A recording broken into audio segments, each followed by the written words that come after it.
2 जून 1947 भारत इतिहास का एक ऐसा दिन जिसे शायद कोई भूल नहीं सकता। इसी दिन लॉर्ड माउंटबेटन, मुस्लिम लीग और भारतीय कांग्रेस के बीच ब्रिटिश इंडिया को दो पार्ट में डिवाइड करने के लिए दस्तावेज पे हस्ताक्षर हुए और इस दस्तावेज पर इस बंटवारे में एक शर्त भी रखी गई थी कि जो हिंदू पाकिस्तान में रहना चाहता है वो वहाँ पे रह सकता है और जो मुस्लिम हिंदुस्तान में रहना चाहता है वो हिंदुस्तान में अपनी आज़ादी से रह सकता है। लेकिन ऐसा हुआ नहीं, क्योंकि बंटवारे के बाद भारत एक सेकुलर कंट्री बना जहाँ पे सभी धर्म आसानी से रह सकते थे और पाकिस्तान एक इस्लामिक कंट्री बना जहाँ पर एक बहुत मास पॉपुलेशन को वहाँ पाकिस्तान को छोड़ के भारत में आने के लिए विवश होना पड़ा या फिर उनको अपने धर्म परिवर्तन करने के लिए मजबूर होना पड़ा। और उसी समय भारत देश के लिए जो सबसे बड़ी समस्या आई थी वो थी शरणार्थियों की समस्या, रिफ्यूजी की समस्या। आज़ादी और बंटवारे के साथ आई हुई यह समस्या उस समय सबसे बड़ी समस्या में से एक थी। वेस्ट पंजाब से आए हिंदू और सिख शरणार्थियों के लिए भारत सरकार ने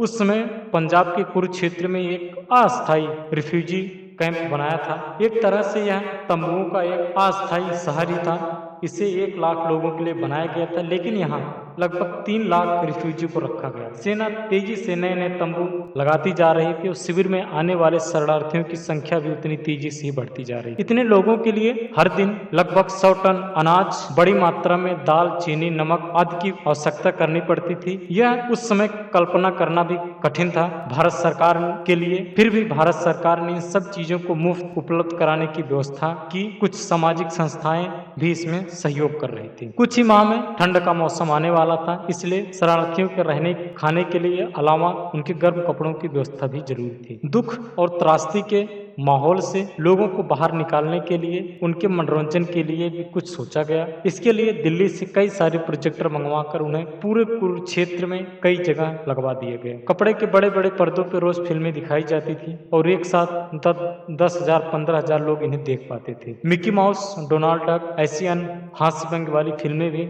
उनके तनाव को भूलने में मदद करती थी, चाहे कुछ समय के लिए ही हो। ये रिफ्यूजी कैंप तो अस्थायी विकल्प थे। सरकार को उनके अस्थायी निवास और बेरोजगार की व्यवस्था भी करनी थी। कई महीनों तक बिना कामकाज बैठने से लोग भी उब गए। शरणार्थी में जो किसान थे उन्होंने मांग की सरकार उन्हें देश में कहीं भी जमीन आवंटित कर दे ताकि वो फिर से खेती कर सके। पहले योजना यह थी कि जो लोग भारत से पाकिस्तान चले गए हैं उनकी खाली जमीनें अब पाकिस्तान से भारत आए शरणार्थियों में बांट दी जाए। लेकिन यह काम इतना सरल नहीं था। पाकिस्तान से भारत आए शरणार्थी कुल 27 लाख हेक्टेयर जमीन वहां छोड़कर आए थे, जबकि यहां से जाने वाले केवल 19 लाख हेक्टेयर भूमि छोड़कर गए थे। इसलिए सरकार ने पहले यह तय किया कि हर शरणार्थी परिवार को अस्थायी रूप से 4 हेक्टेयर भूमि दी जाएगी, चाहे पाकिस्तान में उनके पास कितनी ही जमीन रही हो। बीज और एग्रीकल्चर उपकरण खरीदने के लिए उन्हें सरकारी कर्ज भी दिया गया। इसके बाद अस्थायी आवंटन के लिए लोगों से आवेदन मांगे गए। हर परिवार को यह सबूत देना था कि पाकिस्तान में उनके पास कितनी जमीन थी। मार्च 1948 में यह काम शुरू हुआ और 1 माह में 5 लाख से अधिक आवेदन आए। फिर उनका सत्यापन शुरू हुआ। कई लोगों ने बढ़ा चढ़ाकर दावे किए थे, उन्हें दंडित किया गया और कुछ को जेल भी भेजा गया। इन सब आवेदन और जांच पड़ताल की व्यवस्था के लिए जालंधर में एक पुनर्वास सचिवालय बना, जिसमें लगभग 7,000 कर्मचारी काम करते थे। यह भी अस्थायी गांव ही था। सारे कर्मचारी तंबू में रहते थे। नवंबर 1949 तक लगभग 2.5 लाख लोगों को जमीन आवंटित करने का काम हो गया। फिर उन सबको पंजाब के कई जिलों में बसाया गया। यह कोशिश की गई कि रिश्तेदारों और पुरानी पड़ोसियों को एक साथ बसाया जाए। हालांकि ऐसा होना संभव नहीं था। लगभग 1 लाख लोगों ने आवंटन पर आपत्ति जताई और फिर से समीक्षा के लिए आवेदन दिया। इनमें से लगभग 35,000 आवेदनों पर फिर से विचार हुआ और 80,000 हेक्टेयर जमीन के आवंटन बदले गए। वेस्ट पंजाब से आए शरणार्थी में अधिकतर किसान थे, लेकिन कई कारोबारी और मजदूर भी। उन सबके पुनर्वास के लिए सरकार ने कई शहर बसाए। उनमें सबसे पहला प्रोजेक्ट दिल्ली के पास फरीदाबाद था। बंटवारे के बाद दिल्ली में 5 लाख रिफ्यूजी बसने आए थे। शुरू में ये लोग रेलवे प्लेटफॉर्म, मंदिर, गुरुद्वारे, धर्मशाला, फुटपाथ आदि जहाँ जगह मिली वहाँ किसी तरह रहने लगे। फिर सरकार ने उनके लिए जमीन आवंटित की और राजेंद्र नगर, पटेल नगर, लाजपत नगर जैसी कई नई कॉलोनियां दिल्ली में बनाई गई। एक रिफ्यूजी कॉलोनी थी जिसका नाम कुछ साल के बाद पंजाबी बाग कर दिया। जुलाई 1948 तक सिंध, पंजाब और पाकिस्तानी सीमा प्रांत से लगभग 5 लाख रिफ्यूजी मुंबई भी आए। मुंबई में झुग्गियों और फुटपाथ पर रहने वालों की संख्या पहले भी कम नहीं थी। अब फुटपाथ पर रहने वालों की संख्या ही लगभग 10 लाख हो गई। मुंबई में 5 रिफ्यूजी कैंप लगाए गए थे, लेकिन उनमें न बिजली, न डॉक्टर, न कोई अन्य व्यवस्था थी। 10,000 लोगों के शिविर में केवल एक 12 पानी के नल थे और हर परिवार को रहने के लिए केवल 36 स्क्वायर फीट की जगह मिली थी। उसका भी उन्हें किराया वसूला जाता था। सरकार की ओर से उन्हें कोई सहयोग नहीं मिल रहा था। आवाज उठाने पर पुलिस बुला ली जाती थी। एक बार दंगा भी हुआ और कई व्यक्तियों की जान भी चली गई। दिल्ली और पंजाब आने वालों को कम से कम थोड़ी बहुत जमीनें या रहने को घर मिल गए थे, लेकिन मुंबई आए सिंधियों के पास लगभग कुछ भी नहीं था। फिर भी उनके पास हिम्मत थी। छोटे छोटे सिंधी बच्चे भी मुंबई के बाजारों और लोकल ट्रेन में घूम घूम कर सामान बेचने लगे। सिंध के शरणार्थी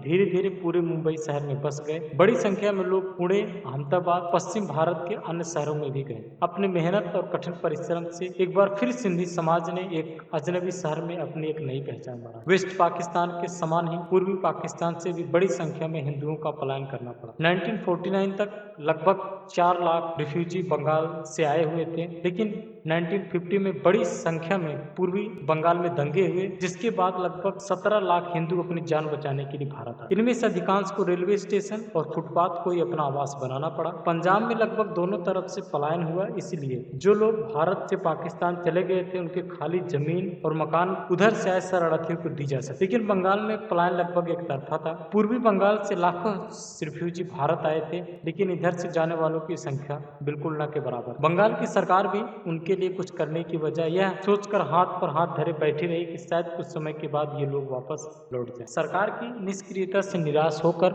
लोगों ने खुद ही सहायता के प्रयास शुरू किए। सितंबर 1948 में all Bengal refugee council of action नाम से एक संगठन बनाया गया। राष्ट्रीय स्वयंसेवक संघ और हिंदू महासभा जैसे संगठन भी शरणार्थियों की मदद के लिए आगे आए। कलकत्ता की खाली जमीनों पर शरणार्थियों ने स्वयं ही अपने लिए झुग्गियां बना ली। लगभग 2 लाख लोग ऐसी अनियमित कॉलोनियों में रहने लगे। उन्होंने अपनी समितियां बनाकर इन कॉलोनियों के संचालन के लिए नियम तय कर दिए और अपने लिए सड़कें, ट्यूबवेल, स्कूल आदि भी स्वयं ही बनाए। कुछ लोग को दिल्ली और पंजाब की पुनर्वास कॉलोनियों को देखने का अवसर मिला। उनसे दूसरों को यह पता चला कि वहाँ के रिफ्यूजी को सरकार ने स्वयं जमीनें और मकान दी है, जबकि कलकत्ता में ऐसा कुछ नहीं। इससे असंतोष और बढ़ा। कम्युनिज्म ने भी शरणार्थियों के बीच अपनी जगह बनाने के लिए असंतोष का पूरा लाभ उठाया और रिफ्यूजी को संगठित करके सरकार के खिलाफ उनके आक्रोश को हवा दी। विभाजन के समय कष्ट तो दोनों ही तरफ के लाखों लोगों को सहने पड़े, लेकिन उस आपदा में महिलाओं को जो कुछ झेलना पड़ा उसे शब्दों में बताना असंभव है। दंगों के समय तो उन्हें भीषण यातनाएं सहनी ही पड़ी, लेकिन उसके बाद कई महिलाओं को उनके परिजनों ने ही त्याग दिया। इससे बुरा क्या ही होगा कि अपने ऊपर अन्याय की सजा भी उन्हें खुद ही भुगतनी पड़ी। विभाजन के थोड़े कम हो जाने के बाद दोनों देश की सरकार ने इस बात पर सहमत बनी कि ऐसी असहाय महिलाओं को खोजकर उनके परिवार के पास भेज दिया जाए। मई 1948 तक ऐसी लगभग 12,500 महिलाओं को ढूंढकर उनके परिवार के पास वापस पहुंचाया गया।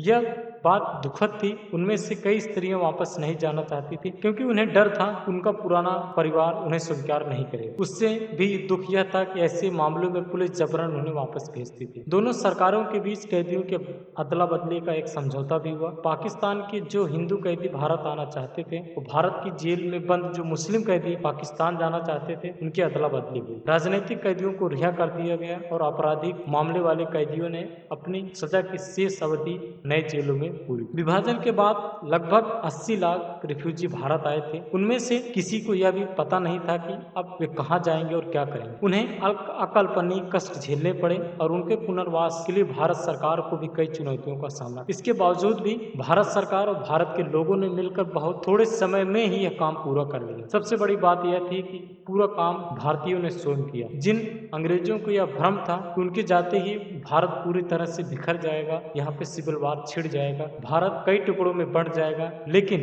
केवल 2 वर्ष में ही भारत ने सैकड़ों रियासतों का यूनिफिकेशन किया और लाखों शरणार्थियों का पुनर्वास करके उनका घमंड पूरी तरह से तोड़ दिया। कई भारत देश के नेताओं, यहाँ के लोगों और कई संगठनों का हाथ था। दोस्तों, इन सब स्टोरी के बीच में एक फिल्म बनी है जिसका नाम है पिंजर। दोस्तों, यह फिल्म भारत के बंटवारे और उस समय के आई समस्याओं को बहुत बखूबी तरह से दिखाया है। दोस्तों, जब भी मौका मिले इस फिल्म को जरूर देखिएगा। ये वीडियो आपको कैसा लगा कमेंट सेक्शन में जरूर बताइएगा। Thank you and have a good day.